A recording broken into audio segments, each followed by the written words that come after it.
ভালোবাসা কতই না সুন্দর যদি হয় স্বামী স্ত্রীর পবিত্র ভালোবাসা। তো আজকে আমি একটা ভালোবাসারই কেক বানাচ্ছি। আপুদের বিবাহবার্ষিক উপলক্ষে কেকটি অর্ডার দিয়েছিল আমার কাছে এবং তাদের চয়েস ছিল চকলেট ফ্লেভারের এই কেকটি। তো আমি কেকটি বানাচ্ছিলাম, ডিম দিয়ে দিয়েছি, তারপর দিয়েছি চকলেট গানাশ, তারপর দিয়েছি চকলেট চিপস দিয়ে আমি এভাবে লেয়ারে লেয়ারে কেকটি করছিলাম। গরমে কেক বানাতে অনেক প্রবলেম হয়, আর যেহেতু আমার বাসা একতলা বিল্ডিং, তো সারা দিন গরমে বিল্ডিং পুরো তাপ হয়ে যায়, রাত্রে কাজ করা খুব কষ্টকর। আমি তাই অনেক রাতে কাজ করি, না হয় সকালে কাজ করি। তো আপুকে বলেছিলাম যে সকালে অথবা বিকেলে কেক ডেলিভারি নিতে হবে। দুপুরবেলা আমি অফ রাখছি ডেলিভারি, কারণ এই গরমে দুপুরবেলা কেক দিলে কেক ক্রিম গলে যেতে পারে, অনেক প্রবলেম হইতে পারে। একটা কেকে যদি প্রবলেম হয় তাইলে তাদের অনুষ্ঠানটাই মাটি হয়ে যাবে। আমি এটা কখনোই চাই না, আমার দ্বারা এটা সম্ভবই না। তবুও হয়তো অ্যাক্সিডেন্টলি কোনো সময় কিছু হয়ে যায়, তাই রিস্ক আমি নেই। এবং ভাইয়া এসে কেকটি নিয়েছিল। আলহামদুলিল্লাহ তারা অনেক ভালো রিভিউ দিয়েছে এবং ভিডিও করেও আমাকে দিয়েছে, আপনাদের সাথে অবশ্যই শেয়ার করব। কেকটা আমি প্রথম ফিনিশিং করে, ভিডিও ভালো লাগলে প্লিজ আমার পেজটি ফলো করে রাখবেন এবং যারা ভাইরা ইউটিউব চ্যানেল দিয়ে দেখেন প্লিজ আমার চ্যানেলটি সাবস্ক্রাইব করে রাখবেন, যাতে নিত্য নতুন ভিডিও আপনার সামনে যায়। কেকের উপরে আমি ফাইনাল ফিনিশিং দিয়ে নিয়েছি, তারপর দিয়ে দিয়েছি হেভি গানাশ, কারণ আমি পাতলা গানাশ করিনি, কারণ গরম গলে যেতে পারে, তাই একটু হেভি গানাশই দিয়েছি।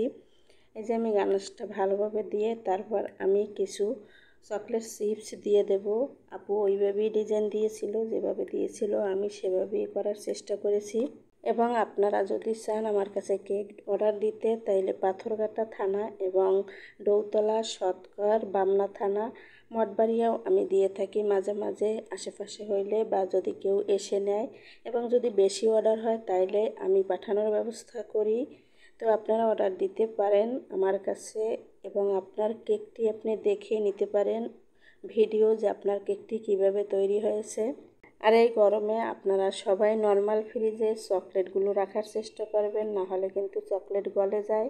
কেকটি ছিল খুবই সিম্পল ডিজাইনের ভিতরে, কিন্তু দেখতে অসাধারণ লাগে। আপনাদের কেমন লাগে কমেন্টে জানাবেন। এই যে আমি চকলেট চিপসগুলো চারপাশে দিয়ে দিলাম, তারপর আমি চকলেট করে রেখেছিলাম নর্মাল ফ্রিজে 10 মিনিটের মতো, ওইটা আমি ভেঙে ভেঙে একটু দিয়ে দিচ্ছি ভালো দেখানোর জন্য আর কি। এই যে আমি এটাও দিয়ে দিলাম, তারপর আমি আবার নর্মাল ফ্রিজে রেখে দেব। আপনারাও চেষ্টা করবেন এই চকলেট কেকটা অন্তত 1 রাত ফ্রিজ করে তারপর কাস্টমারের কাছে দেওয়া, যাতে চকলেটটা সেট হয়ে যায়। এই যে আমার কেকের ফাইনাল লুক, এটা ছিল সকালবেলা। কাস্টমার কেক নিয়েছে যদিও বিকেলবেলা, কিন্তু আমি সকালবেলায় একটু ভিডিও ধারণ করে রেখেছিলাম, কখন না কখন নিতে আসে ওই কারণে। তো আমি প্যাকেট করে দিচ্ছিলাম। এই যে লেখা ছিল হ্যাপি অ্যানিভার্সারি নজরুলমণি। তো আমি আমার কাট এবং নাইফ দিয়ে দিয়েছিলাম। এই যে আপুর ভিডিও করা রিভিউ, এই যে আপনাদের সাথে শেয়ার করলাম। আপু এটাই আমার কাছে পাঠিয়েছিল এবং অনেক অনেক বেশি প্রশংসা করেছিল।